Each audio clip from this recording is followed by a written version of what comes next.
is acting the chief judge to set up a constitute the 7-man panel. the panel, yeah. Have you given the governor the window of the 14 days to make a response or not? So, assuming they started it on the 5th. Yeah. And service was done on that 5th. From 5th of January 2026 to 17th of January 2026. 2 days ago. Yes. Is it up to 14 days? And so, no matter how ambitious we are, well, for whatever interest, for the interest of the masses, or for whatever personal interest, we must learn to follow the law. And it is a fear. It is the fear of that provision that, yes, in fact, we were told they were to sit on Thursday. Yeah. And somehow they reneged in that. Yeah. Everyone was looking forward to that sitting. Yeah. And they made it on Friday. When was that order made? Ex-parte order was made on Friday. So it was the fear of their activities, known for not abiding by the provisions of law, that the governor and the deputy governor went to court. Just calculate 5th to 17th. It's less 14 days. And it is a procedural defect. You don't even have to go far. From 5th to 15 is 10 days. Fine. Assuming without conceding that service was done on that 5th. So it is also a procedural defect. And once there is a crack in the procedure that the Constitution has provided, every other thing that you are building on it will collapse. All right. Well, we have to take a break now. When we return, we'll have a lot more to unpack on this subject. Stay with us.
An interim injunction from the Speaker, Martin Amehule, and other members of the State House of Assembly. My guest has graciously said that yes, indeed, the court can very much intervene if there are suspicions of what I would call foul play. And in this case, well, thanks to, according to his assessment and analysis, a problem with the timeline, it might seem that it's going in that direction.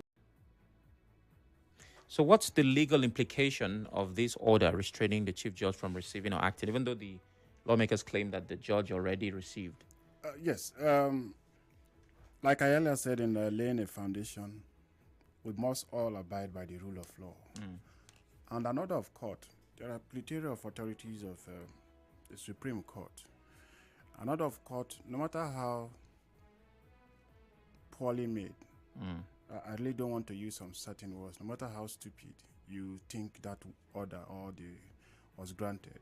Others will say it was a supermarket order. Whether it's a supermarket or the general public market that it was gotten, once it is served on you, you must obey it until you take steps to set aside.